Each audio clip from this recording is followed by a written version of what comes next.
puji bagi Allah yang telah melimpahkan rahmatnya kepada kita sehingga kita dapat berkumpul di acara yang kita tunggu-tunggu ini, yaitu bedah buku Tazkiyatun Nafs. Salawat serta salam senantiasa tercurah kepada qudwah hasanah kita Nabi Agung Muhammad Sallallahu Alaihi Wasallam beserta keluarga dan para sahabatnya, dan semoga sampai pula kepada kita umat beliau, amin ya rabbal alamin. Ya, perkenalkan, saya Umar Usman selaku MC akan membacakan susunan acara pada kajian hari ini. Yang pertama adalah pembukaan, yang kedua pembacaan ayat suci Al-Quran, yang ketiga acara inti, yang keempat pembagian hadiah dan pembahasan buku kedua, yang kelima penutup. Baik, kita buka acara hari ini dengan membaca basmalah bersama-sama. Bismillahirrahmanirrahim. Acara kedua yaitu pembacaan ayat suci Al-Quran yang sesuai dengan tema kita hari ini, yaitu Tazkiyatun Nafs, penyucian jiwa. Kepada Ananda Nabila kami persilakan. Udah ada ngumpul TK.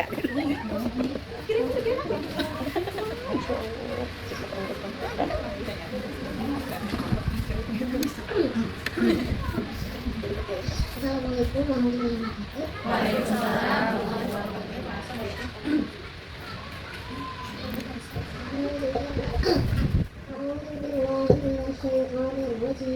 Bismillahirrahmanirrahim.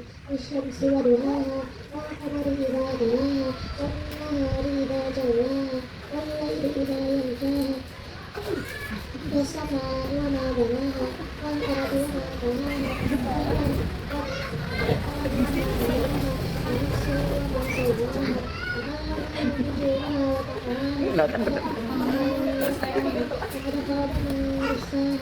كذبت ثمود بطغواها إذ انبعث أشقاها فقال لهم رسول الله ناقة الله وسقياها فكذبوه فعقروها فدمدم عليهم ربهم بذنبهم فسواها ولا يخاف عقباها. Allah yang Maha Pengasih dan Maha Penyayang, menikmati hari dan sinarnya pada pagi hari. Demi bulan apabila mengiringi mengisi apabila menampakkannya, demi malam apabila menutupi duri, demi langit serta pembinasan yang menakutkan, demi bumi serta penghamparan, demi jiwa serta kedempurnaan ciptaannya. Maka dia mengilhamkan kepadanya jalan kejahatan dan ketakwaan. Sesungguh beruntung orang yang mengikuti jiwa, dan sesungguh bagi orang yang mengotorinya. Samud telah mendustakan mereka melampaui batasnya. Ketika orang yang paling celaka di antara mereka, lalu Rasulullah SAW berkata, biarkanlah engkau berpihak dengan dirinya. Namun mereka mendustakannya dan menyembelihnya karena itu dan binasakan mereka dengan dosa. Lalu dinyatakan berkata dan dia Warahmatullahi wabarakatuh. Alhamdulillahi wa kafa wassalatu wassalamu ala rasulillah wa ala alihi wa man wafa, amma ba'd. Bismillah, alhamdulillah, Allahumma la sahla illa ma ja'altahu sahla wa anta taj'alul hazna idza syi'ta sahla. Alhamdulillah, Allahumma inni as'aluka ilman nafi'an wa rizqan thayyiban wa amalan mutaqabbalan. Alhamdulillah, segala puji bagi Allah di kesempatan yang berbahagia ini. Alhamdulillah, Allah masih memberikan begitu banyak nikmat kepada kita semua, sehingga hari ini kita dapat memenuhi undangan dari Mbak Tiwi atau Usman yang hari ini perdana kita berkumpul di rumah beliau dengan suasana rumah yang baru juga. Karena kemarin ketika ke rumah Umi Samir minggu lalu kesini saya bingung, ini rumahnya Mbak Tiwi yang mana? Mbak Tiwi masuk ke sini ya, Masya Allah. Ini yang perdana juga, mudah-mudahan Allah berkahkan rumahnya, Allah sehatkan yang tinggal di dalamnya, Allah panjangkan umurnya, Allah panjangkan rezekinya, Allah berikan keberkahan, ya, anak cucunya juga Allah berikan anak yang soleh dan solehah, sehingga rumah ini menjadi penopang lahirnya keluarga yang juga akan melahirkan generasi-generasi yang soleh dan solehah. Amin ya rabbal alamin. Dan alhamdulillah kita ikut berbahagia atas apa yang Allah berikan kepada saudara kita, dan mudah-mudahan kebahagiaan mereka juga menjadi kebahagiaan sohibul hajat, yaitu Mbak Devi juga insya Allah akan kita rasakan, insya Allah ya. Kita juga ikut merasakan, sehingga mudah-mudahan pertemuan kita hari ini semua menjadi pertemuan yang barokah, baik Mbak Tini sebagai suami Bul Hajat dan juga kita semua yang hari ini juga Masya Allah ini yang perdana lagi-lagi untuk kita melakukan bedah buku. Pas diminta bedah buku sempat bingung juga ya, karena kalau secara sistematis bedah buku itu saya harus mengkritisi buku ini ya.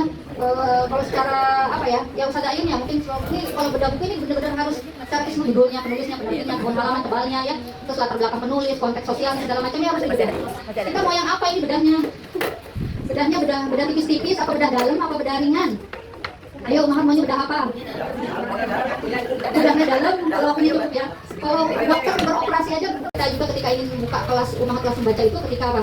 Ketika kita sharing, Ummahat sharing ya saat itu, dan banyak hal-hal yang ditanyakan bagaimana cara mendidik anak, bagaimana ngomong ke anak gitu kan, itu semuanya sebenarnya ada ilmunya, dan ilmunya ketika saya sampaikan itu dari saya transfer ke Ummahat. Tapi ketika kita baca di buku juga kadang-kadang kan ketika disampaikan oleh saya sendiri kepada Ummahat semua, itu mungkin iya sebagai satu ilmu, tapi ketika kita baca itu juga rasanya akan beda ya. Makanya kemarin ayo baca gitu kan ya, dan baca Tazkiyatun Nafas ini kan juga baca tentang bagaimana pensucian jiwa, yang itu juga nanti akan bermanfaat buat diri kita sebagai pribadi, yaitu sebagai istri dan juga sebagai seorang ibu. Bagaimana juga nanti ilmu ini kita transfer pada anak-anak kita.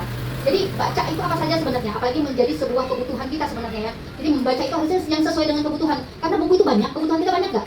Banyak ya, tapi yang mendekati dan benar-benar kita butuhkan apa kira-kira? Makanya kenapa tema-tema saya itu tema-tema komunikasi, tema-tema apa, karena memang itu yang dibutuhkan kan untuk kita berkomunikasi kepada pasangan dan juga kepada anak serta lingkungan kita sekitar ya. Itu kan ilmu yang dibutuhkan yang hari ini sudah kita lewati, tapi barangkali ilmu itu cuma hanya sekedar kita pelajari otodidak atau kita jalani, padahal kita ilmunya belum terlalu maksimal gitu, sehingga kita kesandung-sandung nih. Contohnya apa? Ketika kejadian ada anak kita A, kita bingung nih cara mengatasi anak kita seperti apa. Contoh, misalkan saya sebagai seorang guru ketika juga menemukan anak murid yang seperti ini gitu kan ya, itu gimana caranya? Itu kalau kita nggak baca dan kita tidak cari tahu, terus pakai hawa nafsu kita, terus pakai pengalaman kita saja belum cukup kalau menurut saya. Bahkan nanti bisa jadi gagal total, salah total, karena apa? Berdasarkan hawa nafsu. Menurut saya, pengalaman saya belum tentu pengalaman kita adalah pengalaman dari Quran dan Sunnah dan yang terbaik. Berdasarkan pengalaman ya, seharusnya berdasarkan pengalaman para sahabat dan kita mengikutinya kan gitu. Nah itu kan menjadi satu hal yang penting. Yang itu yang selanjutnya. Dan yang kedua, buku ini sudah menjadi satu hal yang membaca buku ya, bukan langka lagi ya. Bahkan walaupun saya kemarin dapat sebuah jurnal, ternyata yang dikatakan daya membaca orang Indonesia itu sangat rendah, itu keliru katanya. Saya sedang melihat jurnal itu, katanya daya baca orang Indonesia itu rendah. Itu keliru. Keliru maksudnya adalah bukan bukan rendahnya daya baca. Sebenarnya keinginannya tuh ada gitu. Keinginan membaca ada, tapi kesempatan, kemauan, niat itu yang susah ada gitu ya.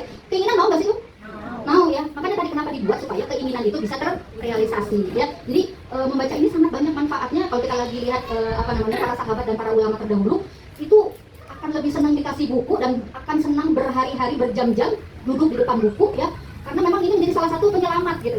Nah maka tadi ya, ini juga salah satu menjadi motivasi kenapa sih kita sampai akhirnya membuka grup Ummahat Cinta Membaca. Ya dimulai dari obrolan kita yang ternyata ketika kita mau belajar, udah manalah kita datang kajiannya jarang, sebulan sekali pula gitu. Udah sebulan sekali di pojokan sambil ngantuk, sambil ngobrol. Maka aku udah mau kan gitu ya.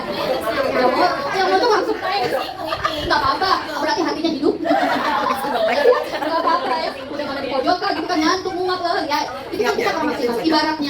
Ibaratnya sholat ini tuh kayak baca itu kayak sholat sunnah rawatib lah yang bisa menyempurnakan. Walaupun kita sudah belajar kajian online, kajian offline ya, maka sempatkan baca itu ya. Sempatkan walaupun cuma 1 lembar, seperti baca Quran deh gitu ya. Maka kalau bisa baca Quran, baru baca ini. Nah, nanti banyak sekali tips-tipsnya ya. Kalau Anies Baswedan itu cara membacanya itu juga punya cara membacanya. Di ruang tidurnya beda, di ruang tamunya beda, di mobilnya beda. Jadi setiap ruang itu beda. Jadi mau tidur dia baca berapa lembar ya. Terus nanti ketemu di kantornya dia buka lagi baca ya. Padahal kalau dibilang kan sibuk banget beliau ya, itu cara baca. Terus cara baca dia dari belakang. Dari belakang dia pahami dulu, baru nanti dia masuk ke tengah, lalu ke depan. Nanti kita coba share tips-tips membaca supaya bacaan itu nanti bukan hanya sekedar gini. Ya udah dapat tugas baca udah selesai. Enggak satu pun yang masuk. Gimana sudah masuk gimana? Ada saya lihat postingan anak baca gini. Jadi kalau hujan dia dimakan. Itu mau contoh begitu enggak paham? Ya Mas. Zaman aku dulu katanya dibakar. Terus ditaruh di minum gitu ya. Aduh, Masya Allah ya. Ya tapi tadi paling tidak apa-apa, oke gitu. Kita nggak bisa mencapai kesempurnaan dalam satu waktu ya. Paling tidak budaya membacanya dulu aja kita bangun ya. Nanti pelan-pelan kalau saya lihat saya punya komunitas